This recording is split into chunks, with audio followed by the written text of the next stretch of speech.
We are very happy today, very privileged to have Luciano Mascaro, Dr. Luciano Mascaro, come speak to us. He's a Fulbright scholar. He's here for the until December 1st, I guess. Exactly. Visiting us. He's graduated. He is from the University of Buenos Aires.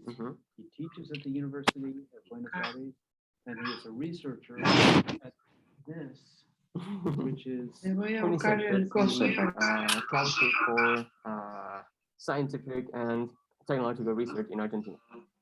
And he's working on post-phenomenology, so it's appropriate for him to be here since post-phenomenology was invented here.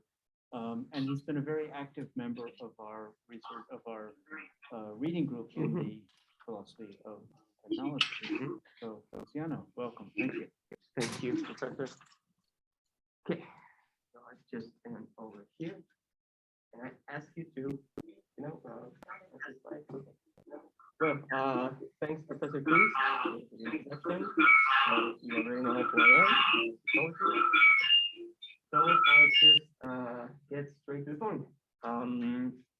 So the name of my presentation, as you can see, is The Broken Artifact Towards a Hermeneutics of Fixing. One.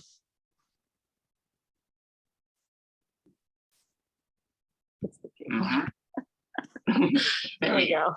Introduction. So this will be my goals, my objectives for not my whole research, but for this talk, for this presentation.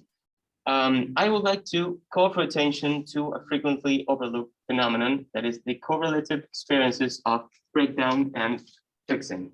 I think there is much to gain if we analyze those two experiences, and there is not much bibliography on this subject. Of course, there are studies about breakdown, about failure, and all those things. But the relation between breakdown and fixing, and specifically from a first-person perspective, I haven't found so much written yet. So I would like to go into that realm. Another objective would be, I would like to point out that this approach has the potential to provide valuable information about the complexity of the technological scene. Also, I believe that the information that this approach would provide information about the many aspects that intertwine to make a technology what it is. Also, I would like to show that this information is non-theoretical and non-predicative, at least not in its initial phase, but it can become theoretical, of course. And finally, that this information is rooted in an understanding of the world. When I say world, I am thinking about Heidegger and Husserl and many other phenomenological traditions, of course.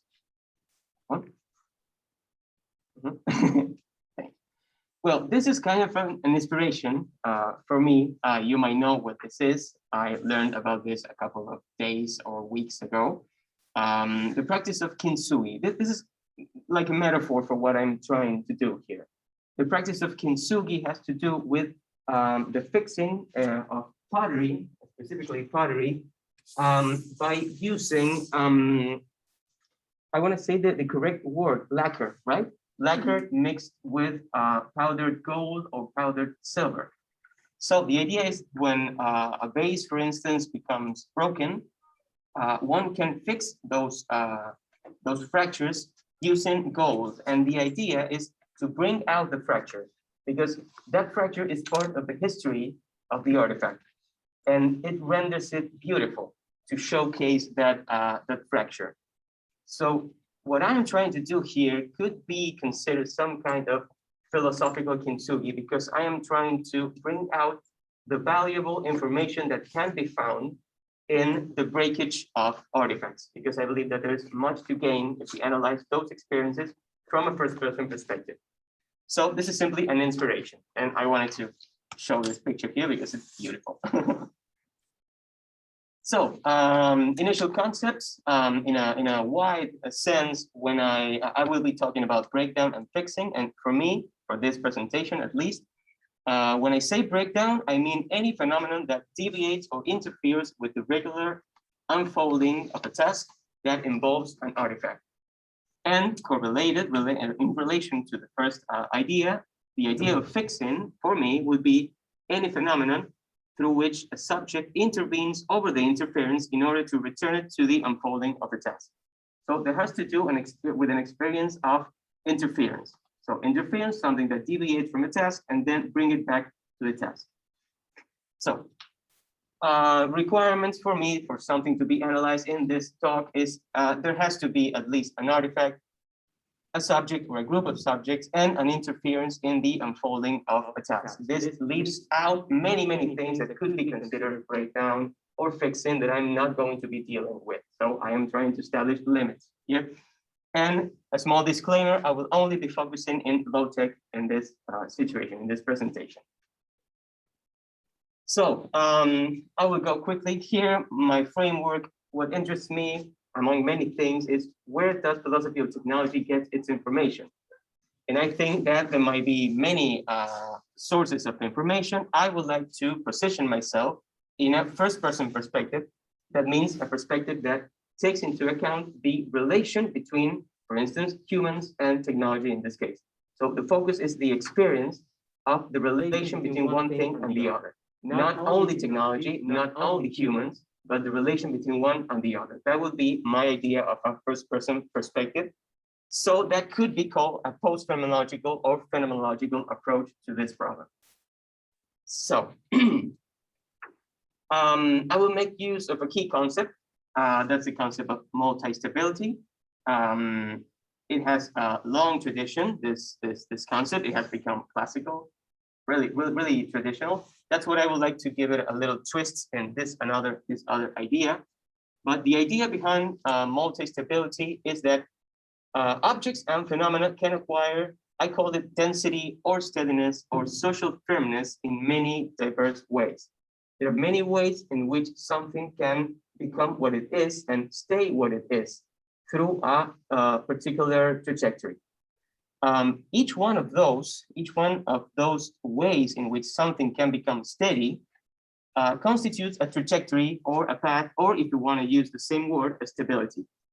So there are many ways in which things become stable or steady. Yeah.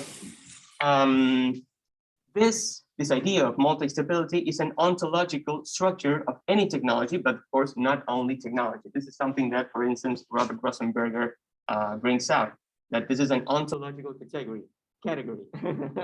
That's a word that I learned to pronounce thanks to Professor Chris.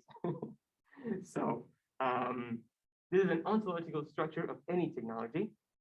And this will be my small contributions, that since the notion of multi-stability is essentially related to the many paths of relevance, meaning, and interpretation, it could be more widely understood as hermeneutic trajectory.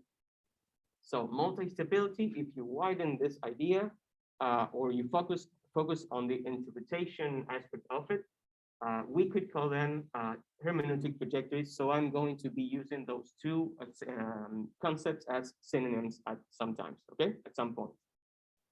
So next one. Thank you, Stefan. So my key proposals for this talk would be this four, again, you can see here. First of all, I would like to propose that not only objects have many hermeneutical trajectories, but also there are many ways or many modes of breakdown, and there are also many modes of fixing. So not only objects are multi-stable, but also breakdown is multi-stable, and also fixing is multi-stable. There are many ways in which something could be broken or considered broken, and there are many ways in which something could be fixed or considered as fixed.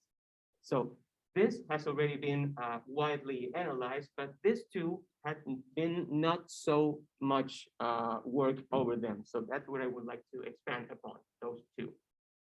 So my second proposal would be that the preference or closing off of a trajectory does not depend only in strictly material factors, but also in many other aspects, such as the socio-political dimension, the symbolical, the economic, the affective.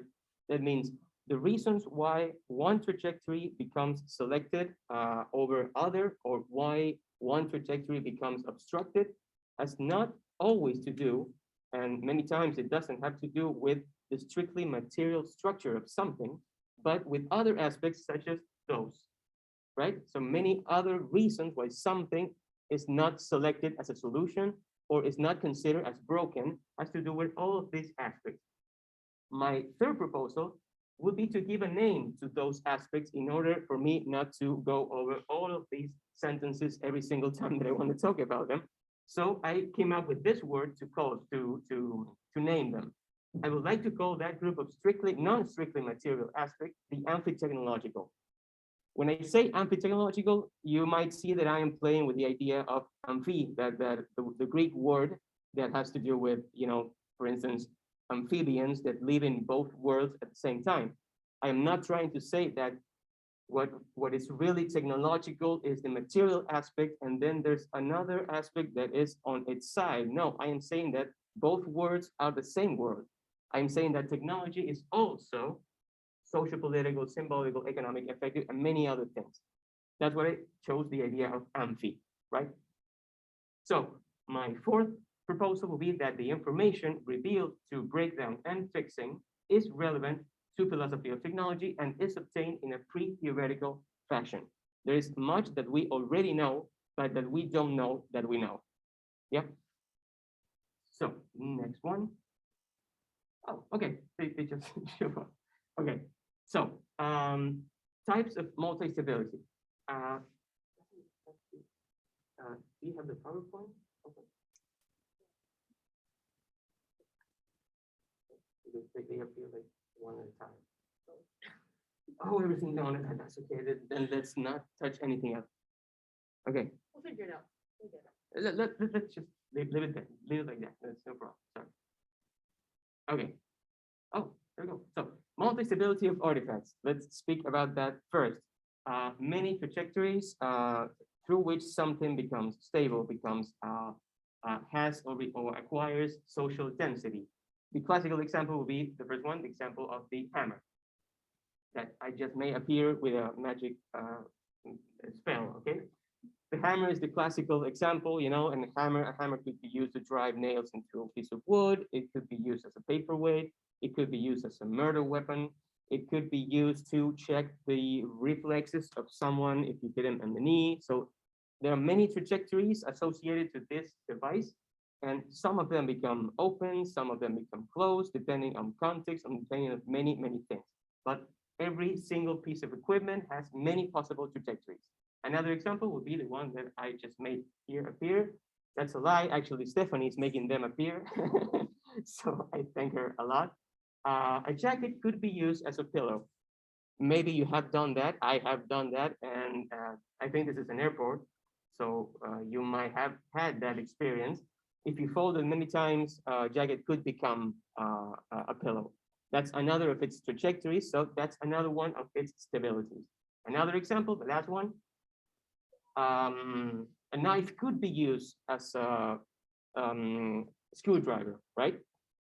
Is it efficient? No, it takes more time. Yeah, probably, but it could be used. That's one of its potentialities. That's one of its affordances, right? So it could be used in that way.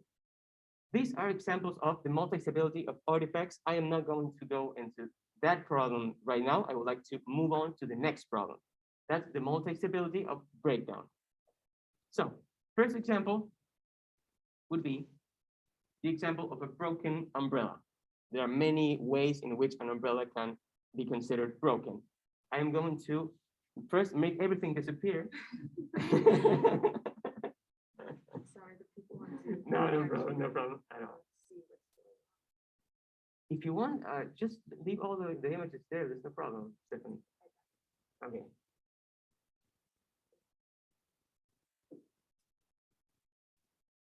No, don't worry. Okay. Oh, okay, we got it. Okay. There we go. So, that's the second one. Okay. The umbrella could be considered broken in many ways. Maybe one of its ribs became dislocated. Maybe there's a rip in the canopy. I think that's the word that you use for an umbrella, for its tissue, There could be a rip here. So you would consider the umbrella as broken. You could still use it, yeah, probably. You could still use it. but it is not as efficient as it used to be. Maybe water seeps through and you get wet, but this would be considered a broken umbrella. And this kind of breakage, this kind of breakdown is related heavily with its material structure. Something happens to its ribs or something happened to its canopy. So that will be one way of considering something as broken. There could be another example, another experience. I am talking about experience here, all the time. Take a look. Thank you. A knife. How about a dull knife? A knife that is not sharp enough, a knife that has maybe small gaps or small fractures in its surface. What if I am using this not so efficient knife at home in order to cut onion to prepare some meal? Then maybe a dull knife would do the work, and I wouldn't care so much about its inefficiency, and it is fit for the task of chopping onion. But if we change the context, and I am suddenly a highly respected chef at, for instance, a sushi restaurant, then this knife would not be acceptable at all. But it was acceptable to cut onion at home. So what changed? That's my question. How do you fix this this knife? Maybe if I'm at home and cutting onion, then I don't have to fix it in any way. But if I am at a restaurant, maybe I can change that for another one. That will be an experience of what I would like to call upgrade. Or maybe I just simply go to a grindstone, for instance, and sharpen it again to its better suited, sharpness. Okay. So there will be another experience of something as broken. Then you will see in just a minute that the idea of broken is not evenly distributed. So the idea of breakdown should be refined, and that's what I'm going to try to do in the next section or in the next second, when a couple of words are going to appear here. There we go. And then I would call for the other words. Okay. That's what I would call this inefficient, I would call this inadequate, and I would call this inappropriate. Let me talk about the third one. A stain on a shirt. If a shirt gets stained, then I would consider it broken. Not precisely. Nothing is broken in the shirt. The shirt still serves its function. It still works. It keeps me from cold and it keeps others from my nudity, if you will. So the the shirt is still working, but the problem here does not it's not related, at least not heavily, with its material structure as it happened with the umbrella. What happened here is that something became unsuitable or something became inappropriate. That's the word that I would like to use. The problem here is that there is disconnection between the context or the world and the fusion, if you will, between me and the artifact. So in this case, there will be a heavily material experience of breakdown. We would have a hybrid experience of breakdown here that you could change one object for other that is more suited to the task. And then we will have a heavily symbolical experience of breakdown of this case that shows that the problem is not related to the material structure of the shirt, but of the social context in which this appears, because the shirt is not broken and it's working perfectly. The problem lies otherwhere, in another place, okay? So, next one would be the multi-stability of, oh, no, those are small conclusions that I would like to draw from this, no, sorry. Okay, so a couple of conclusions. The first one would be the modes in which something is considered unfit do not depend only on the material structure of the artifact, but also in unfit technological aspects. The next one would be that there is a gradient or a continuum of modes in which something could be considered fixed or broken. And it is sometimes, many times, not easy to pinpoint in which stage of the gradient an experience is located. What I'm trying to show here is that not all experiences are the same. The umbrella is not the same as the case of the shirt, and that's what I'm trying to call attention to. That is not the same kind of fixing or break. So all of these modalities could coexist. And I was thinking about an example that is going to appear here. What if I have an umbrella that has a gap in its canopy or as a broken rib, and I am also trying to open it under a ceiling? Then we would have two kinds of interference happening at the same time. We would consider this inefficient because there's a material or a heavily material problem at the same time that we have a heavily social or symbolical problem, that is the superstition of opening an umbrella under a roof. So those kinds of breakdown could coexist. Yeah. So next one. Multi-stability of fixing. Let's go with a couple of examples. How do you fix something, and what or when do you consider something as fixed? Well, you could tap into the material structure of something and, for instance, use, I don't know, duct tape to bring the two pieces of the rib together, and then you would consider that umbrella is fixed. Another example, the second one, the one that had to do with a knife, you could sharpen the knife, you could change the knife for another one. That will be an experience of upgrade, of finding one that is more suitable for the task. That will be another way of fixing something, but it's not the same as the first one. Yeah, it will be a hybrid form.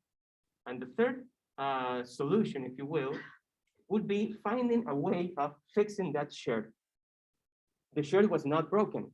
So what I'm doing is not precisely fixing. That's what I think that we need more specific words. And those words are the ones that are going to appear here.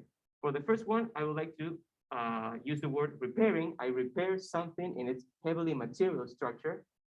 For the second one, I would like to talk about restoring. I restore something that is unfit for a task, but in a hybrid manner between something that is heavily material and heavily symbolical.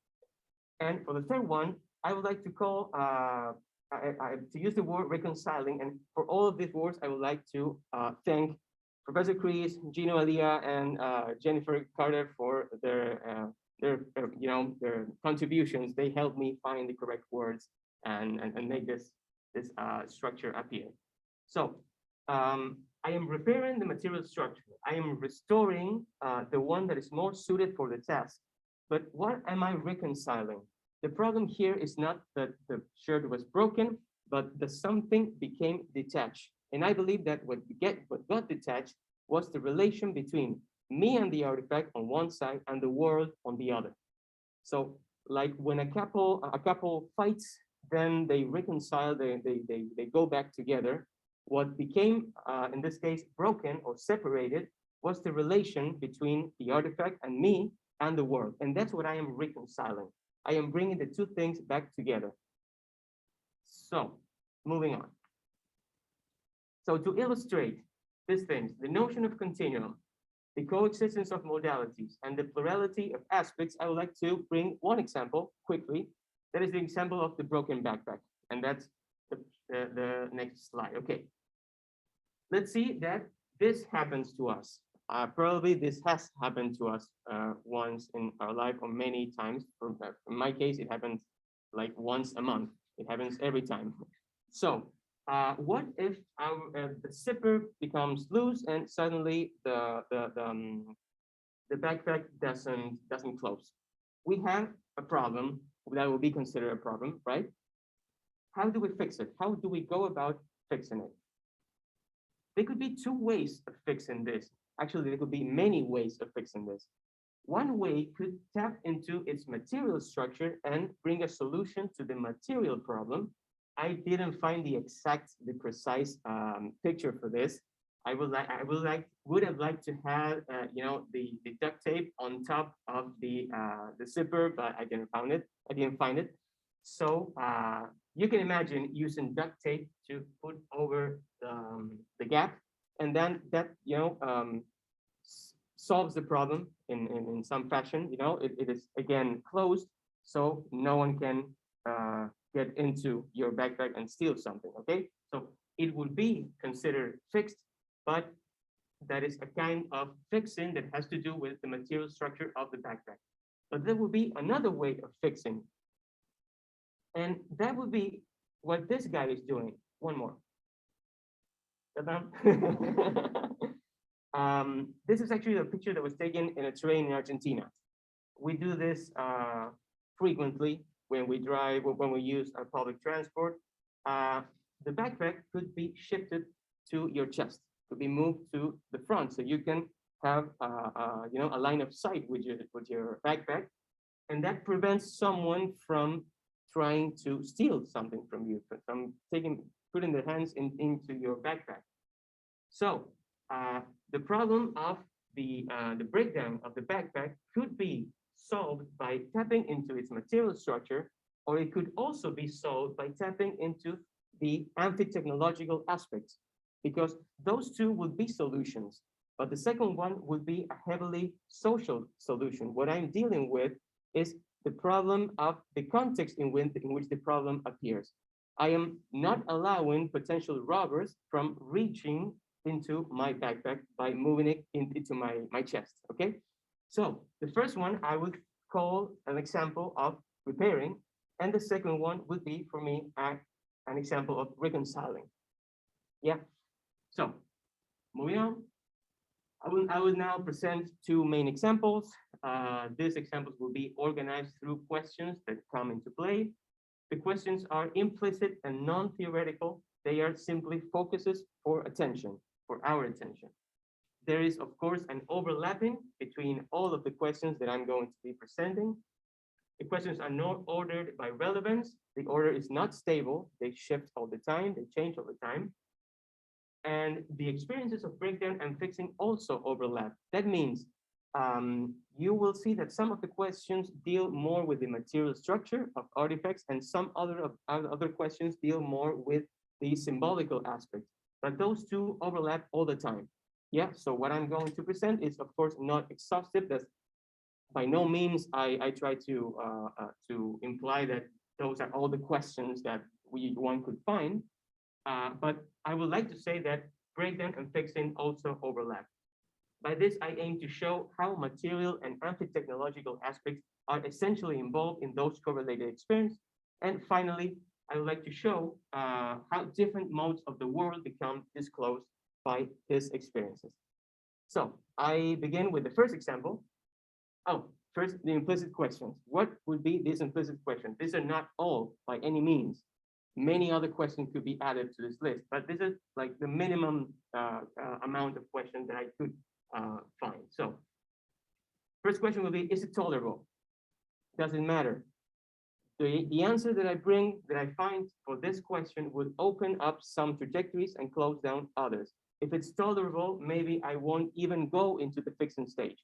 I just leave it there.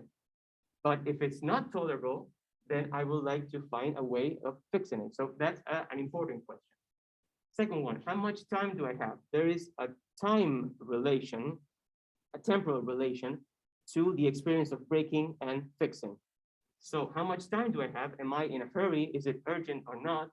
What answer I give to this question makes the solution different, or makes the notion of breakage different. So another question would be, what is the cause of this interference or breakage? And by these, by that I mean not a physical cause, not a chemical or a scientific or theoretical cause. I mean, where should we put our attention in order to solve the problem? Where do we think that the problem is located? Another question would be, what element do I need? And associated to this first question, must it be reversible? Must I be able to go back if I want to? So what element could solve the problem if I had identified the problem?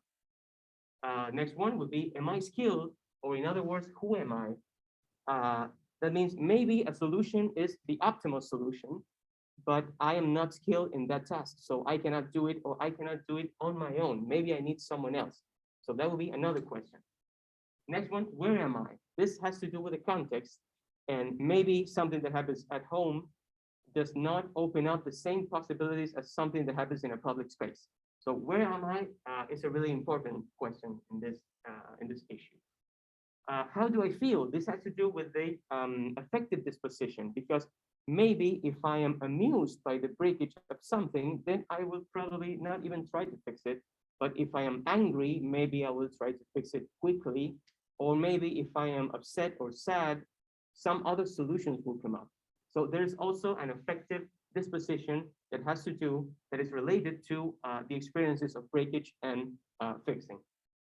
So this will be a small conclusion here. Every non-predicative answer to those questions shifts the trajectories and possibilities of the experience of breakdown and fixing. They open up some paths and close off others. The motives for the opening and closing are not only related to the material structure of the device, but also to amphi-technological aspects. So I go now to the examples. The wobbling table. You might have experienced this. You're sitting at a table and the table starts moving, right? So it makes your task difficult. Maybe you're trying to write a paper, you're typing at a computer, or you're trying to eat your meal, whatever it is. So the table starts wobbling. We tap into the trajectories of breakdown. This is simply analytical. I will always maintain that all of these stages happen at the same time, and there's no greater relevance of one over the other. So, first question will be, even though it is called question 2, the first question would be, is it tolerable? Well, it depends on the task, it depends on the context, it depends on who am I with. So maybe it is tolerable if I am alone at home and I am doing something that it does not require too much concentration. But maybe if I'm eating soup and the table starts moving, then the soup might spill. So it should be fixed quickly. Second question, even though it's called 3, is how much time do I have? If I am in a hurry, if it is urgent, then I don't have so much time to fix it or to find a solution. Another question would be, what is the cause of this interference? So where should I put my attention? And there might be many causes. First of all, what kind of table is it? There are tables that have 4 legs, 3 legs, 2 legs, 1 leg. There are also tables without legs, like attached to the walls, for instance. So what kind of table is it? Then is it the round base? If it has a round base, is it 1 leg? Is it the floor? Maybe it is a board in the floor that makes it wobble, and it's not the problem of the table itself, but it's a problem on the floor. Maybe it is the board of the table, or maybe it is the dish that has an unevenness that makes it move. So depending on that location of the problem, my fixing would go over here or over there. Then I would tap at the same time into the trajectories of fixing. That's what it says here. So what element do I need? Can I replace the artifact? Must it be reversible? So now I am tapping into the fixing stage. Again, this happens all at the same time. Can I change the table, for instance? Change one table for another table? Well, it depends on where am I. It depends on how much strength do I have. Maybe if I'm at home, I have another table in another room and I can bring that. But if I am at a restaurant, it is not likely that they are going to allow me to bring another table from another place and put it here, or at least not let me do it alone. But if I'm looking for something to solve the unevenness, well, that's something must be something that holds the table's weight, of course. Maybe something sturdy like a fork, or maybe the handle of the fork, the white part of the fork, maybe you can put it down under the table. That could solve the unevenness. If it has to be reversible, maybe something moldable or shapeable that will allow for many attempts. So what kind of element would I need to solve this problem? Next one. Then I look around into this, what I like to call the fixing mode. Yeah, I don't have a better word for that, but into this fixing mode, I find things that could solve the problem, or that could be suitable for the conditions that I found before. I could use bread. I could take a big piece of bread and, start, applying pressure to it, and then put it back in the base of the table. Or I could use a knife or the handle of a knife. I could use a silk napkin. I could use a $20 bill that by some reason I have in my pocket, or I could use a paper napkin. All those things could be suitable for these conditions that I found before. So am I skilled? Can I do it alone? For instance, if I put maybe, bread under the table, I would have to lift the table before I do that. Can I do it alone or do I need help? Am I skilled? Am I strong enough to do that? So that would be another question. Uh, where am I? That changes everything. If I'm at home, then I could try and make attempts and fail. But maybe if I am at a cheap restaurant, things could be different.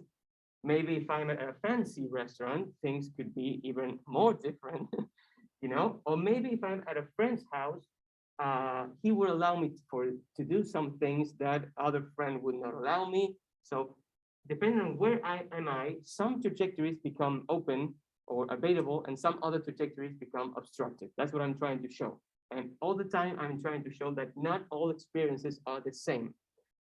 And finally, how do I feel? Anxious, upset, embarrassed, amused. Depending on my feeling in this point, some conclusions or some solutions will become available and some others might become obstructed. So let's suppose I am at a restaurant and a fancy one, a really expensive one. So let's see how some trajectories become available and some others become obstructed. What about the knife? Well, the knife would be inappropriate. Why? Because of symbolical and social reasons. First of all, it is not mine. It is property of the restaurant, for instance. So they wouldn't allow me to use their knife to fix the table. That would be, like a dead end right here. I could do it anyway, but there will be a problem of inappropriateness in that case. What about bread? Bread could be, efficient at the task, but it is food. And food is not supposed to be used for fixing things. It's supposed to be eaten. So that would also be inappropriate for symbolical or social reasons. The problem here, again, is not a material problem. It's heavily social and symbolical. What about the silk napkin? Well, it is not mine. Again, it is expensive. So that would be an economic problem and a political and symbolical problem of using someone else's property and maybe damaging that property in order to solve a problem. What about the $20 bill? That would be inappropriate because of economic and symbolical reasons, but you might have seen in movies, hopefully, someone taking a $20 bill and lighting it on fire in order for them to light a cigar. Have you seen that in movies? Like lighting a cigar with a bill? This could be a display of power, for instance. I'm going to use this bill to fix the table because I don't care about money, or I have so much that it is only paper for me. So for someone, that trajectory could be available, but not for me at least. What about the paper napkin? That could work, that would be appropriate, that would be adequate, that would be efficient. It is not mine, but it is public and it is disposable, so that could work. If I go with a paper napkin, then comes the question, how many folds? And how many times should I fold the napkin? Is related to my previous experience of how the world works in causal or empirical terms. That's something that Husserl calls the empirical style of the world. And that is, of course, non-theoretical knowledge. So I already know that if I fold something so many times, it becomes more sturdy or it becomes more dense, right? So how many folds? I have this preconception of how many folds should I apply to the paper napkin. How do I lift the table? Again, the problem if I can do it alone, if I am strong enough, etc. All of this is pre-understanding of the material structure of the paper napkin in this case. So I don't know how we are doing with time. If I have a couple of minutes more. Yeah, okay. So let's go into the second example that is kind of like the first one. So I think that we could move a little faster along this one. So the shirt and the button, what is the problem here? A button on my shirt fell off. It is a simple problem. Maybe you have experienced it, okay? One of the buttons fell off and I have to find a way to fix it. So let's tap into the trajectories of breakdown. First of all, is it tolerable? Whether it is or not tolerable depends on many aspects, of course. Where am I going? Who will see me? If I am going nowhere, if I'm just going to stay at home, then I don't care that the button has fallen off. But if I'm going to work or if I'm going to meet an important person or a friend that I love and I wanted to give a good image of myself, then that would be important and that would be intolerable. And of course, the degree of how tolerable it is also depends on which button fell off, because it is not the same experience if the button that falls off is the one on the top, than if it is one in the middle of the shirt, than if it is one in the bottom of the shirt. Because if this one falls off, everyone can see it. If one in the middle falls off, maybe I can cover it with my tie, maybe I can. But if one in the bottom of the shirt fall off, I can just tuck in my shirt and no one will don't notice. So this is interesting because a shift, a change in the position of the button changes the degree of tolerance that I have, or changes the urgency of the situation, or changes the possible trajectories that become open. Okay, so second question, how much time do I have? Is it urgent? Again, the severity of the situation changes, and some solutions become obstructed and some others don't, depending on how much time do I have. So what is the material, in this case, cause of the interference? In this case, it's not that hard to find. Maybe the thread become loose or it snapped, and that made my button fall off. So now we're at the same time tapping into the trajectories of fixings. That's what it says there. So what element do I need? Can I replace it? Must it be reversible? Let's say that I can replace it. I can go and find another shirt. I can buy another shirt. Maybe I can ask a friend for another shirt. That will be one trajectory. Another way of fixing it is maybe finding something adhesive, something that allows me to stick the button and the shirt again together. That could work. Something that it shouldn't be visible, because I don't want people to know that I'm wearing a broken shirt or a button that fell off, because it looks bad. Okay, so must it be reversible? Well, it would be required to be reversible depending on many factors, because maybe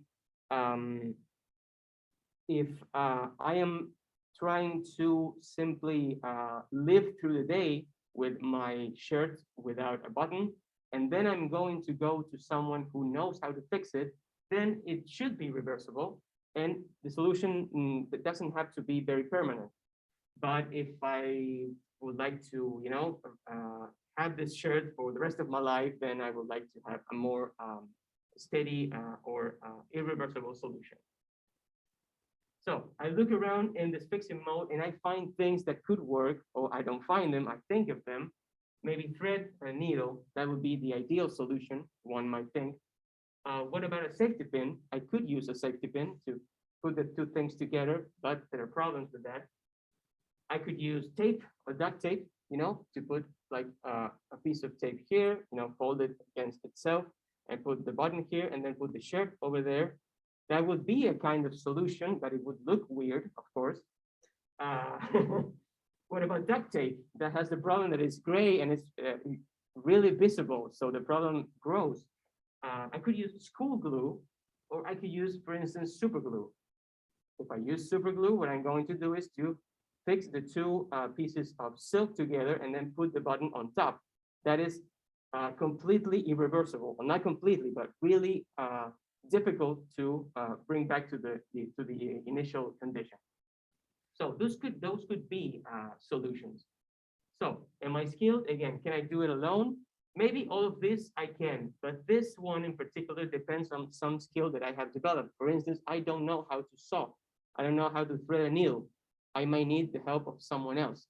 So in this case, the idea of skill is really relevant, okay? And it works for all of them, but in this case, you can see it maybe more clearly. Again, where am I? Am I at home? Am I at the office? Am I on my way to a job interview or a meeting with my boss? Everything changes depending on the answer that I give to each one of these questions. The trajectories, some become open, some close up, and they all depend on this pre-understanding of the technological scene.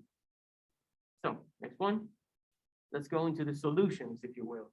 Let's see how some trajectories become abatable and have some other trajectories become restricted.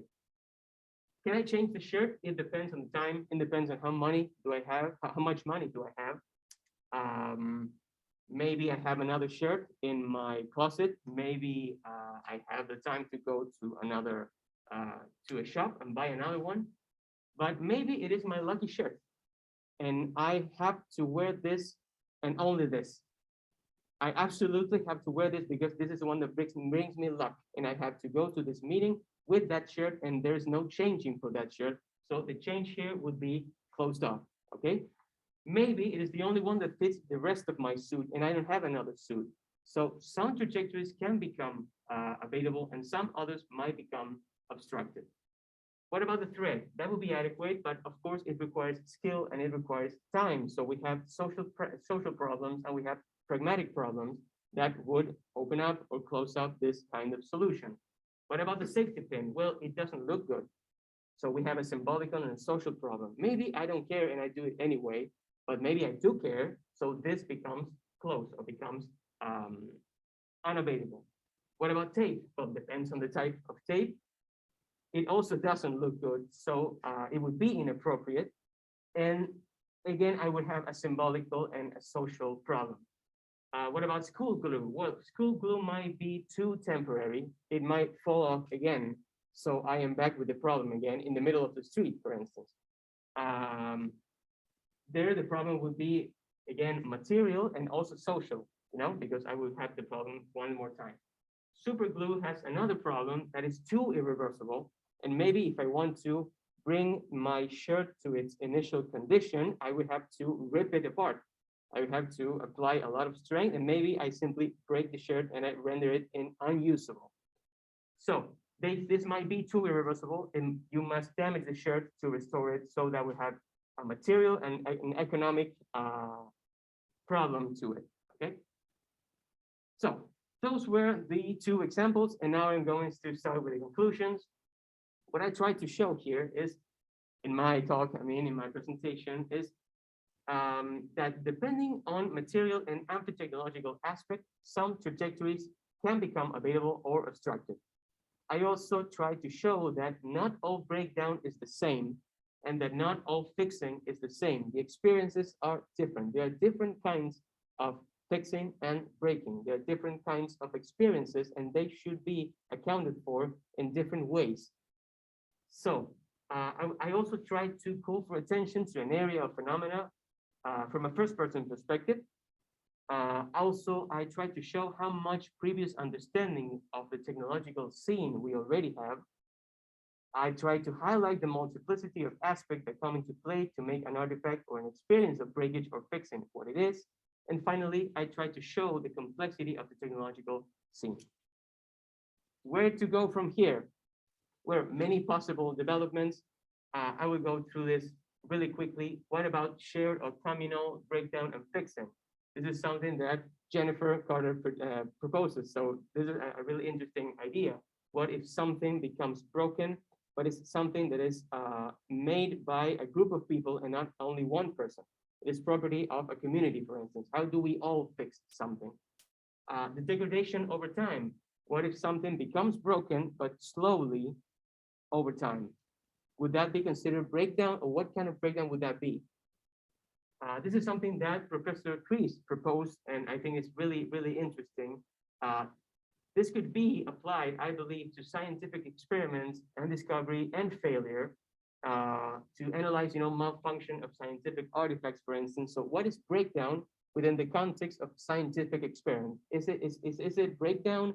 What kind of breakdown? Is there other modes of breakdown? How do we call them? Those are all issues that are open.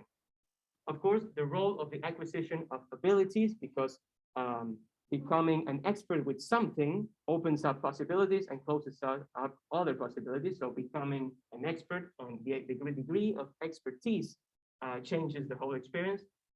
Also, the ability to judge the problem, the notion of judgment. Again, this is something that Professor Kreis proposed. Because there could be good or bad solution. There could be good or bad fixing. There could be, solutions that might seem adequate, but finally are not adequate at all. And finally, this is something that interests me particularly, what I call ritualistic solutions. I think that this might happen when we cannot find a cause for the interference.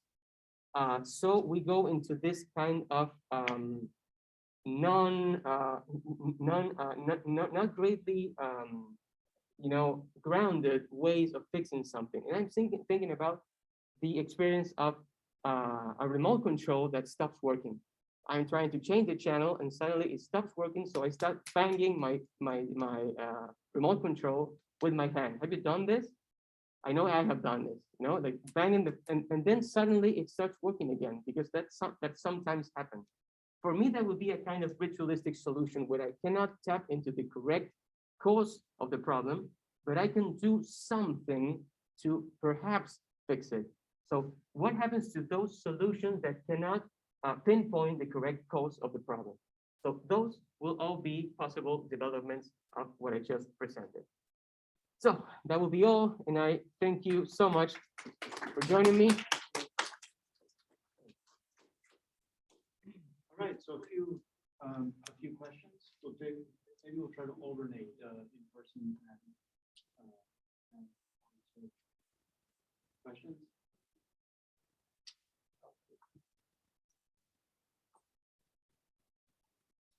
Well, then nobody here has a question. Let me ask one.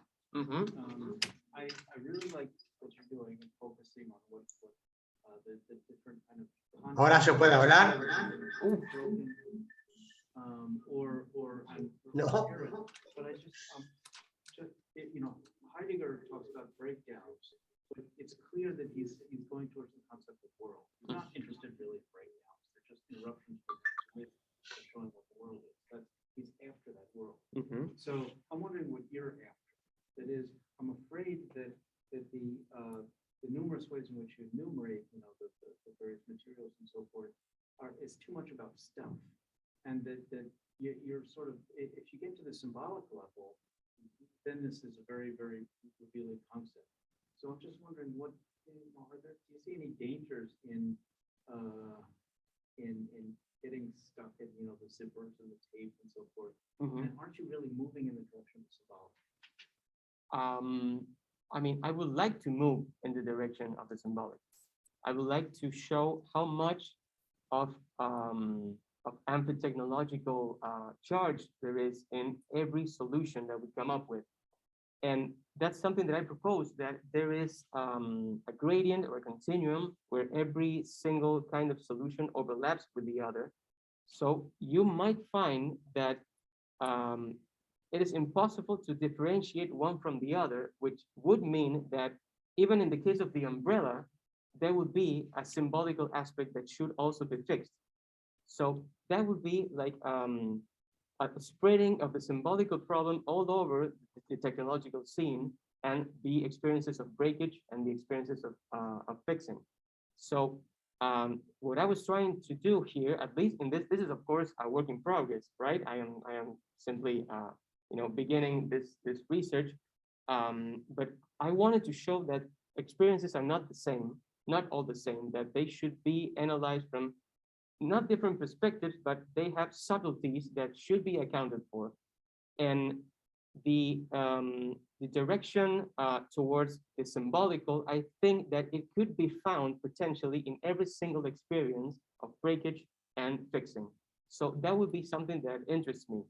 And I think that Heidegger didn't went in that way. He also didn't pay attention or didn't care about the process of fixing because, as you said, his goal was another one. It was an ontological goal.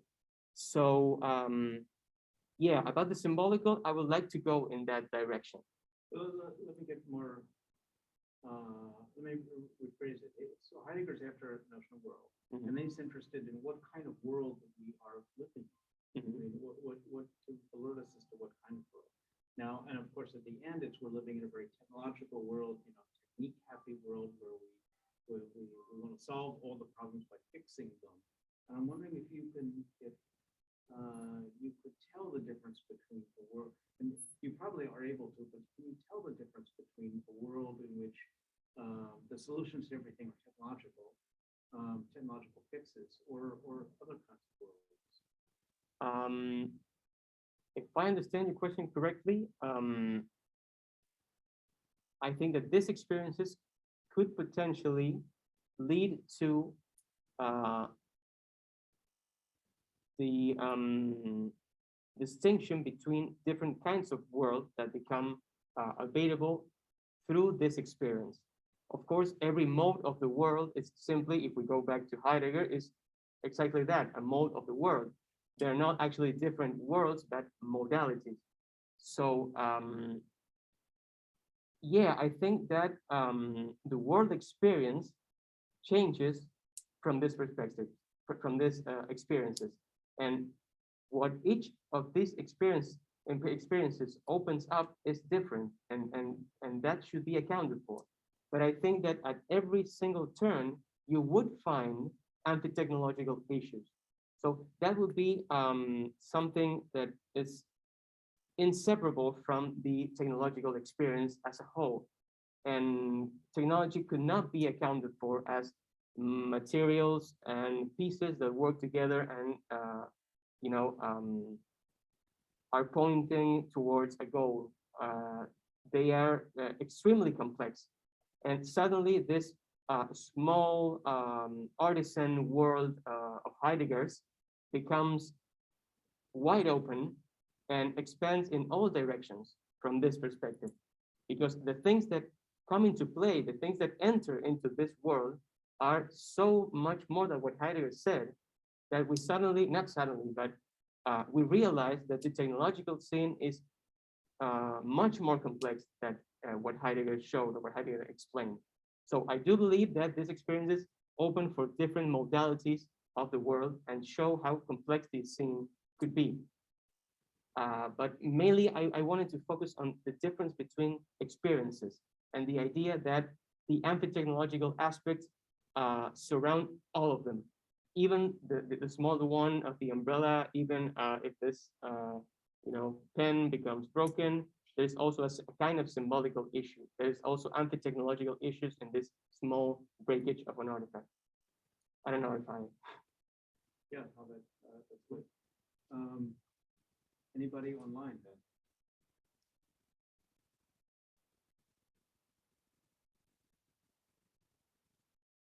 Other questions here? Oh. Hi, thanks so much for talking to your concept. Thank you. Just have a small clarifying question following up on this. How do you characterize the difference between the technological scene being discussed and the concept of role?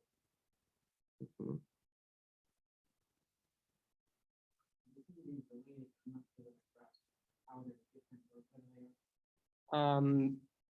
I believe what I try to say is that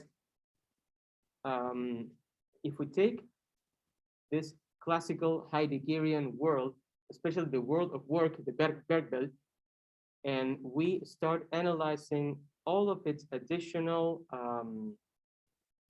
bonds with things that are outside that world, it suddenly becomes, it explodes, as Husserl puts it at some point when he speaks about the object. It explodes and it expands way beyond this surrounding work world of Heidegger's. So this expanded world is what I would call the technological scene. And in this conception, I am thinking about some parts of Gilbert Simondon's philosophy, specifically this idea of I cannot remember the precise concept right now, but the idea of technological whole or technological, I don't know what the translation would be, technological set, if you will, of technological conjunct. Yeah, so that would be an expanded Heideggerian world. And I think that that would be more fitting for the problems that we are dealing with today. So Heidegger would not be enough for many, many things that are happening in this moment. So that's also something that I was trying to do, but I am also trying to distantiate myself from Heidegger as much as I can. But yeah, I think that the difference will be that, will be a difference of scope, of how far do the network reaches. I don't know if I, okay. Mhm. Let me ask a related question then. The one the winner points out of the, close by example, so the bridges on Long Island. Okay, maybe it's not true. Maybe it's not true. It probably isn't true. But suppose it is true. It could be true. Mhm. So a ben trovato, the town would say, it could be true. Mhm. That is that the bridges are too low to prohibit buses coming through, which then ultimately has a, social implication for the minorities or the lower class on the Mhm. beaches. Mhm. There's nothing materially broken there. No. The bridges work. Mhm. And it's not like you want to go to the beach if the buses are, if the buses can't fit. Mhm. You find some other way. But we would say later that it's broken, but the reason it would be broken has to do with this, has to do with how the lower, our attitudes towards, our notions of equality towards lower class, upper class, and so forth. So is that an example where would you still consider that broken? Yeah. Even though it's entirely on the symbolic level? Yeah, because it's really interesting what you propose, because I think that sometimes, and I am realizing this right now, sometimes the breakdown of something can only be detected from a certain perspective. And in this case, the breakdown will be detected by a minority. So for them, the bridge will be broken. Broken in a wide sense, in the sense of, in this case, inadequate. Inadequate for the task, or even inappropriate, if they can tap into the political implications. So maybe the experience of breakdown or fixing has to do with the minority or the perspective, the group perspective from which it is analyzed. And this would be, for me, a case of that. Maybe for someone who uses a car that is not broken, it works perfectly. But maybe for someone who uses a bus that is inappropriate, and they might also even detect the political implications of that. So that would also be for them inappropriate. Are all detections of political oppression breakdowns then? All detections of political breakdowns. So a minority that runs into an obstacle. Is the running into an obstacle, is that something you always call a breakdown? Well, I would have to think about it, but initially I would think that yes, if a minority detects an interference in the technological scene that does not allow them to move on with a naturally unfolding task in the world, that would be an experience of breakdown for them. So the bridges, for instance, that would be breakdown here. So, but what about discovering disparities in say wages? The members of the minority get paid less. And maybe extending your notion of breakdown too far. Mhm. But would you consider that a breakdown? Well, I would not consider that a breakdown in my framework, because as I propose, I would like to, deal with artifacts and subjects and interferences with artifacts. In this case, if we expand the notion of artifact, then we could bring law into it, or we can bring institutions into it. They could be considered artifacts, but that's not the scope of my analysis. But if I were to answer your question, would that be a breakdown, differences in wages? My first question would be which would be the previously regularly unfolding task that was being disclosed. If we can find that, then we can say where the interference lays. And if we can find the interference, then we can go into the fixing process or detect what kind of breakdown that is. So I think there are previous questions. Again, and the main previous question, interruption. What's the normal task of being interrupted? Yeah, I think that would be an important question. In the case of the buses, the normal task would be go from point A to point B. That is being interrupted for them. but not being able to get a better job, that for me would be an interference. But I don't think, I think that we would have to change my framework in order to analyze also those phenomena. I don't think it is optimized to analyze those phenomena, but we could do that. That could be done. I think, I don't know. Other questions? It's sort of a follow-up. So I guess it's because I guess in that example, with the bridge, Mm. it's their use of the road that's being interfered with, right? So it's not their use of the bridge that's broken down. So The bridge the is goal something of getting to beaches. Oh, is that the issue? Okay, I was thinking it was the bridge was set up so that it's so low that they can't use the road beneath it. Plus, they rely. That's why I was- No, the point of the winter example, which is going from Cairo, which is about Robert Moses, is that Robert Moses established these wonderful beaches, these pristine, long-range beaches, wanted to keep lower class minorities from getting to them. They didn't have cars. This is 1930s. They would take buses to them. So he simply had an easy, quick technological answer, which is just make the bridges too low for buses to travel. So the goal is getting to the beaches. Yeah, crossing the bridge. The bridge is Well, underneath, yeah. yeah, that's what I mean. So that's what, like, so the breakdown then is in their ability to use the road that travels on the beach, right? Because the bridge serves as an interference to the road. Well, they don't have cars, so the Yeah. breakdown is the ability to use buses to access the. Yeah. Okay. And so that's what I guess I'm wondering. So that's my question is then, so breakdown, so it just serves as a wider contextual sort of interference, as opposed to, because as opposed to the simple use of the artifact at hand. Because if the artifact at hand is the bus on the road and the combination thereof, the breakdown is then the bridge serves as an interference, right? Yeah. And that serves as the breakdown. The bridge, their ability to use the bridge. So it's not a breakdown in the bridge. No. It's a breakdown in the use.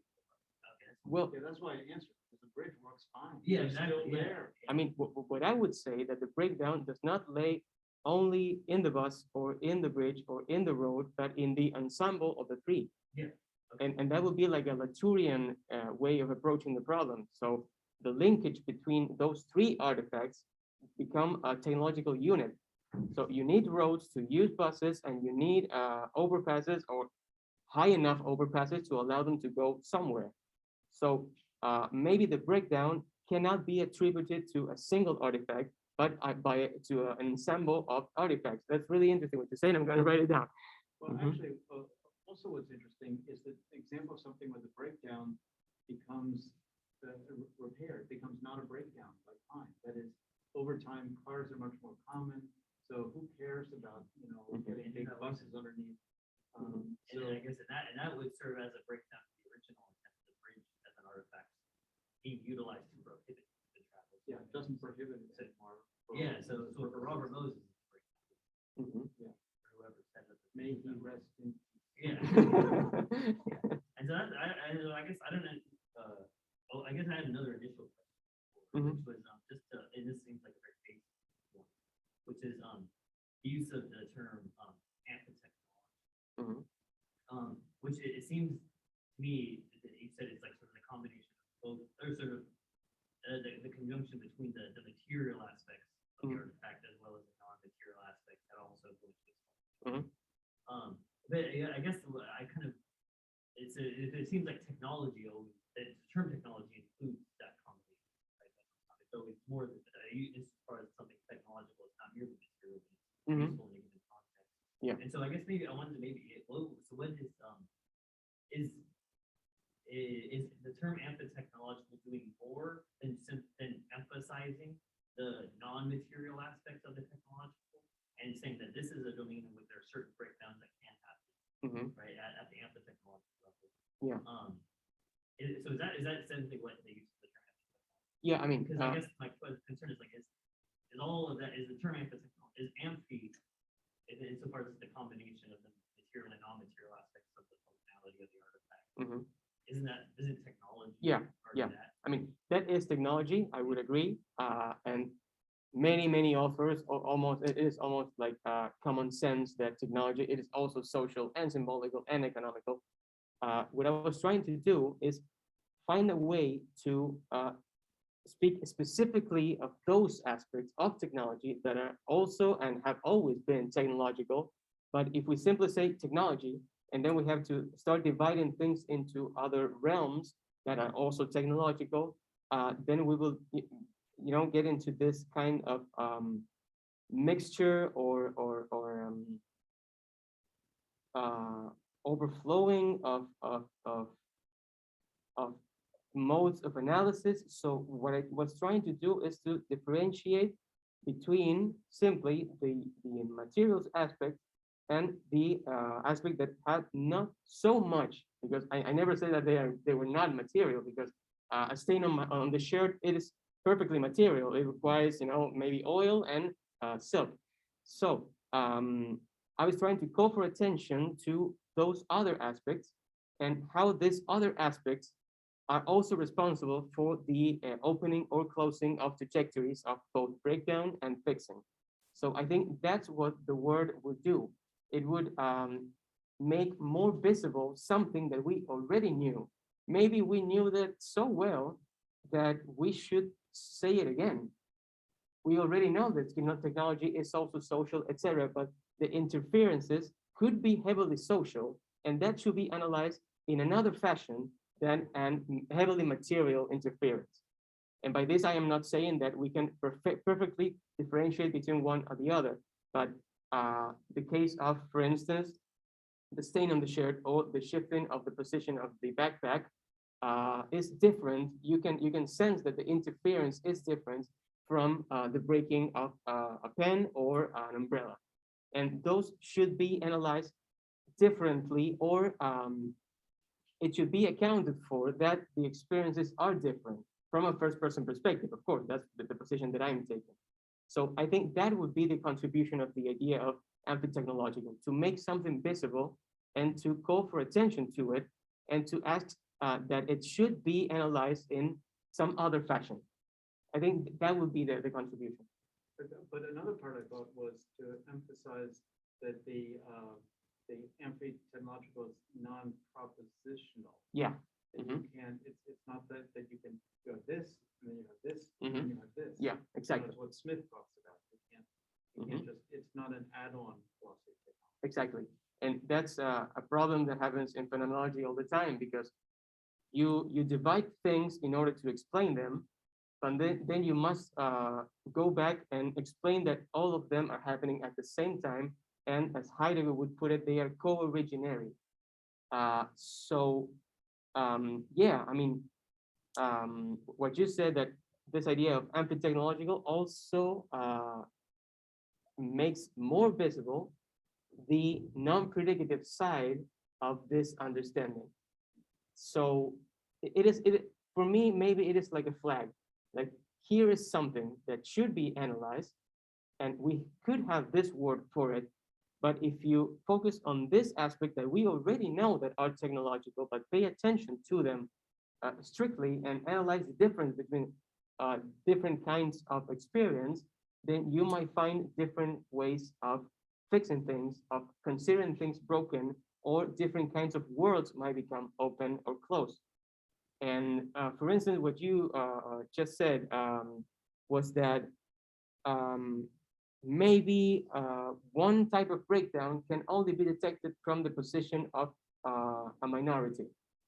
And that would be focusing heavily on the amphi-technological aspect of technology. If you only see how tall they are, you might miss the point. So my idea would be that, that by focusing on this, more things become open and visible, and they should be accounted for, especially from a first-person perspective. Other questions? I'm just wondering if you could elaborate a little bit, what were the term breakdown is doing as opposed to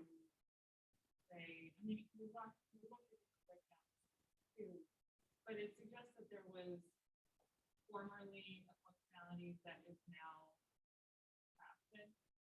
But, I mean, you could think of technologies where there is in some sense something wrong with it, Mhm. but it's not technically speaking a breakdown. Thinking of the tomato harvester example in winners, with, as where, so there's a tomato harvester that can now harvest lots of tomatoes, usually many more than before, but it doesn't harvest the same kind of tomatoes. So we have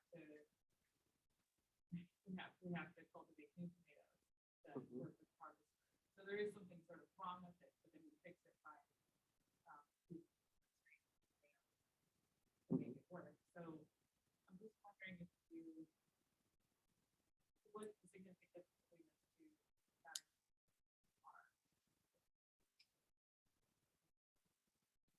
are? I think I understand. So you mean where we would put the idea of breakdown? In this case, where, for instance, technology has to, first we adapt our task to technology, then technology becomes adapted to new kinds of, for instance, tomato, and then we build new kinds of tomato in order to adapt it to technology. So this correlated adaptation of those two phases, where would the idea of breakdown come into play there? That would be the question. Could be, yeah. Mhm. Also, it's also why breakdown? Could I just ask, what position are you standing when you ask that question? That is from the point of view of the tomato harvesters who have these wonderful machines. It could be that they're just losing money because so many tomatoes are being wasted. So let's come up with the right kind of tomatoes to fit the harvest. From the point of view of, I don't know, a green, an organic person, the breakdown would be suddenly you're getting these tasteless tomatoes. There could be economic, if you're one of a minority who was hired to pick the tomatoes, and suddenly these machines are doing it, that's another kind of breakdown. So I'm wondering, you sort of want to say there's an anti multi-stability element here, and the kind of breakdown that you're experiencing depends upon your position. Mhm. So what kind of breakdown were you, I mean, is that an answer or is that an evasion? Well, I just wasn't sure. It feels like a breakdown, but maybe it's not. So I just wasn't sure if the word breakdown is appropriate context. But if it's not, are we still somewhat talking about the same phenomenon? Even though breakdown may not be the right word. I believe that breakdown is not the right word. Breakdown is, as you put it, Professor Chris, it's a formal indication. It's a way of starting the discussion by using the most available and acknowledgeable word that we have. But of course, it is not enough, because if we simply try to think, is this a breakdown? Is this a breakdown? And bring this structure to every little thing and start analyzing if they qualify as a breakdown, then we would be either working forever or finding breakdowns at every single step of the way, or we have the risk of widening our expression so much that it involves everything or nothing. So what I was trying to do is, in some way, use the expression that is already available, but try to lose it, try to go away from it. That's what I propose. 3 other kinds of experiences of, if you will, breakdown that could also be considered as inefficient, or it could be considered interference. Maybe interference includes more things than simply breakdown, because breakdown sounds with how was it working and why is it not working anymore as it should. But if we say interference, then it's something that comes in the way of something else. And the case of the tomato harvesters could be, of course, analyzed as a way of interference. But something that Professor Chris pointed out was from which perspective? That is also important because who am I was one of the questions. Am I a harvester? Am I an environmentalist? Am I a builder of trucks, for instance? The perspective changes what could be considered broken or not broken. And again, I am using the word broken because it is a popular word, but there should be more refined words to differentiate those experiences because they are not all the same. And that's one thing that I was trying to do.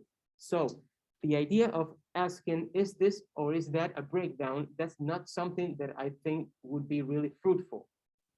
What I would like to do is, given this perspective, this interference, which trajectories become open and which ones become unavailable or closed, given this experience and given this point of view.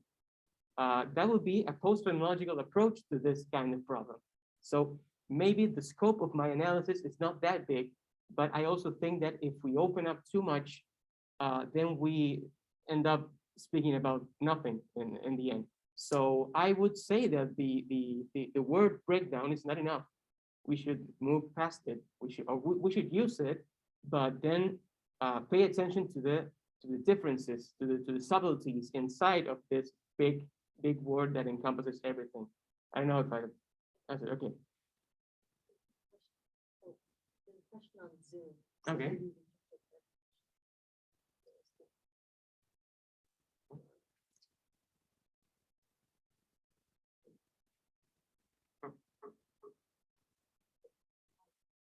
Okay.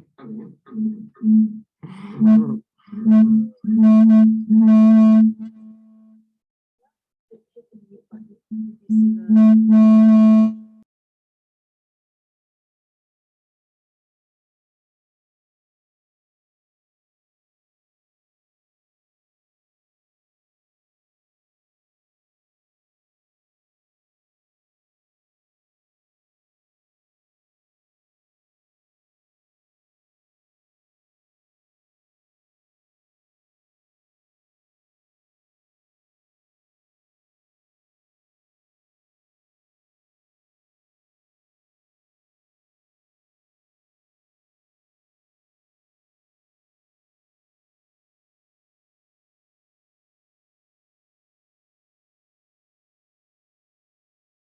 Question, who am I in this situation? So yeah, I would think that it has to do with the acquisition of abilities, and it has to do with having or not having a skill, and it has to do with the degrees of expertise that one can achieve during a lifetime. So thank you. One more question. Mime. One more question, then we go to the cheese ball. So you mentioned different types of fixing, replacing, restoring, reconciling. Do I have that right? Or Yeah, it was repairing, it was restoring, and it was reconciling. repairing. Okay.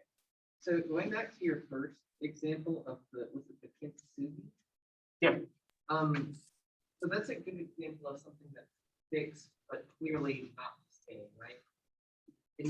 In your model, so that's not necessarily a restoring. Mhm. Would that be considered repairing or reconciling?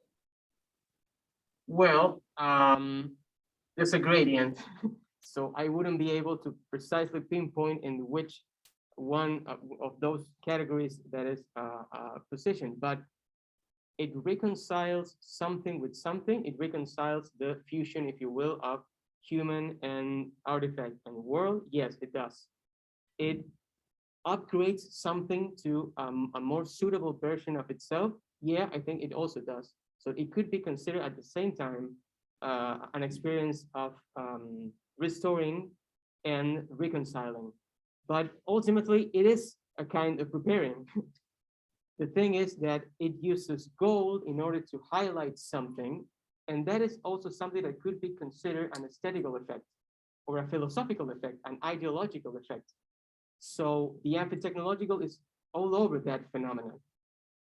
So to which one of my boxes, if you will, does this or that experience pertain, is the word that is used? Yeah. I don't think it's that that would be a really fruitful question.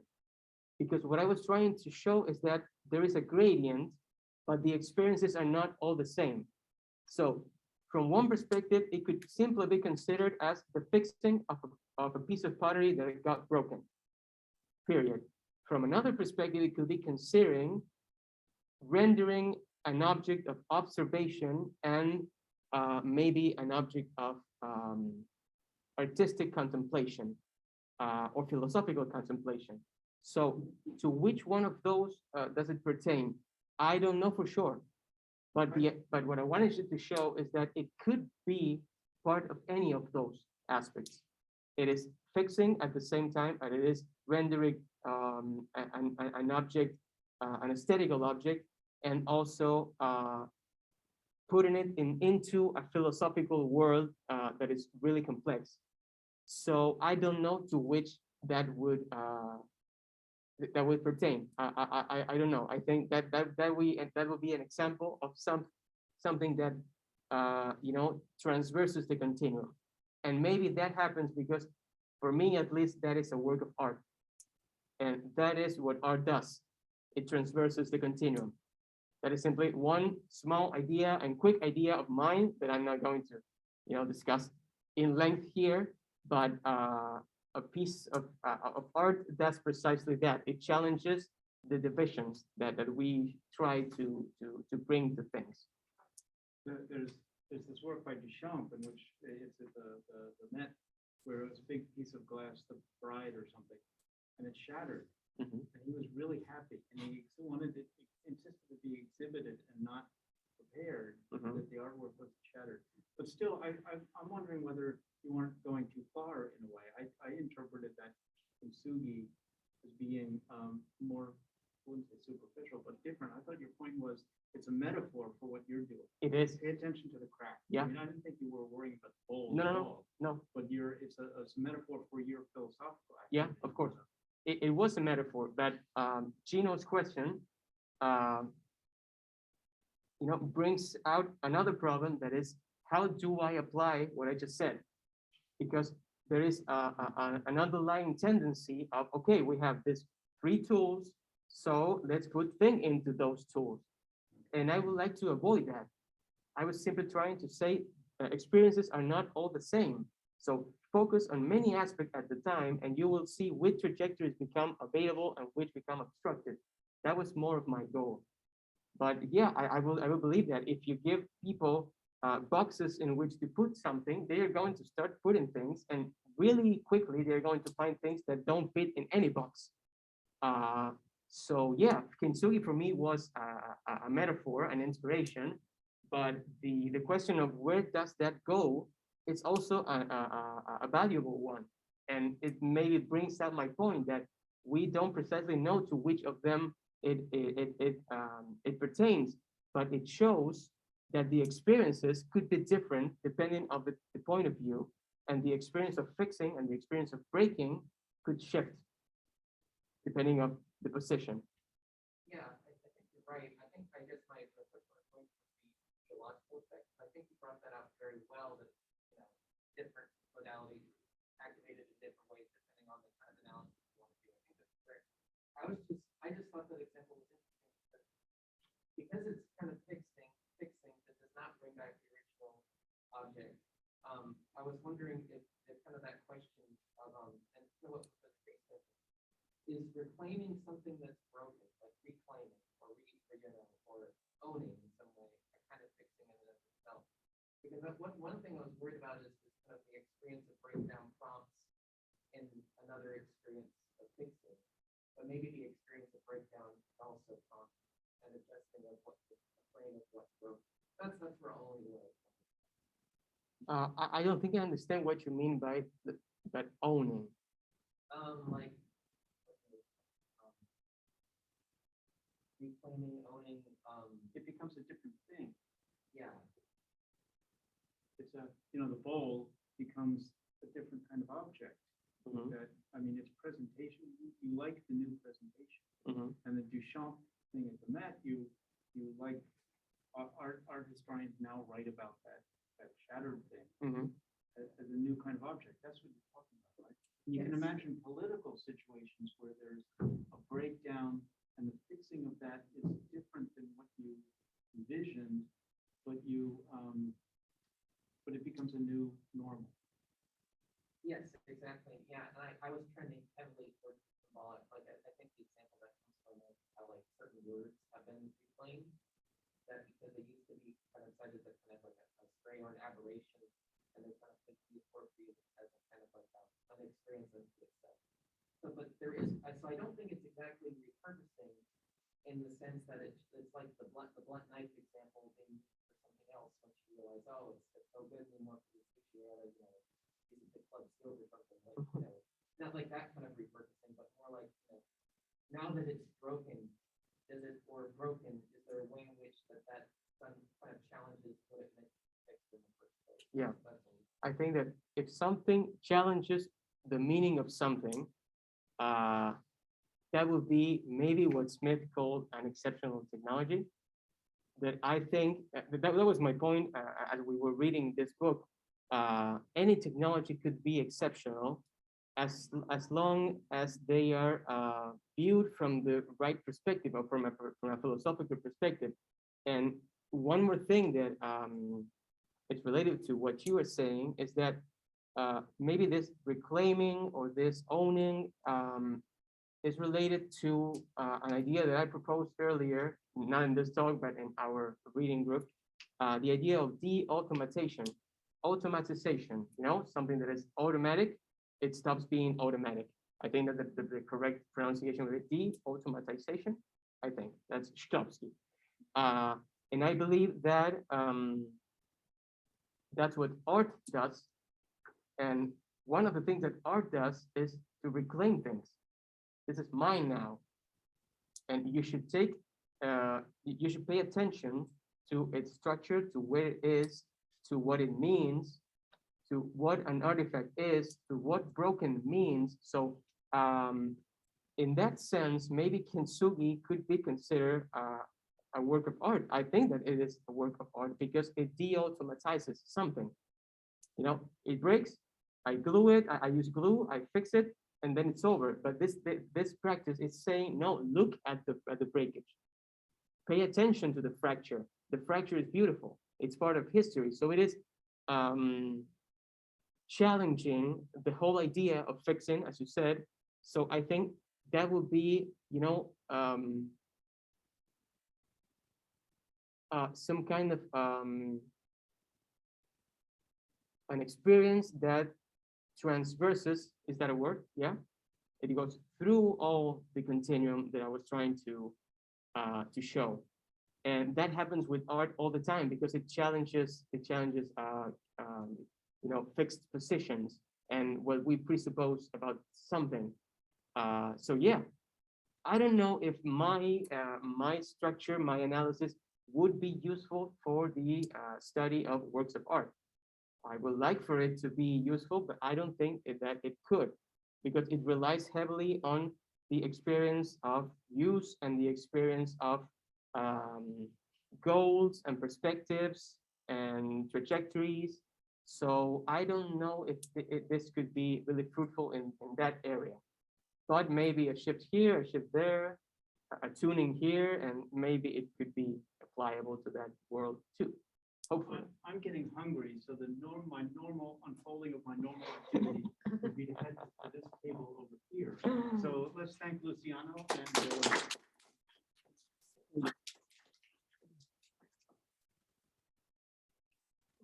Okay. I just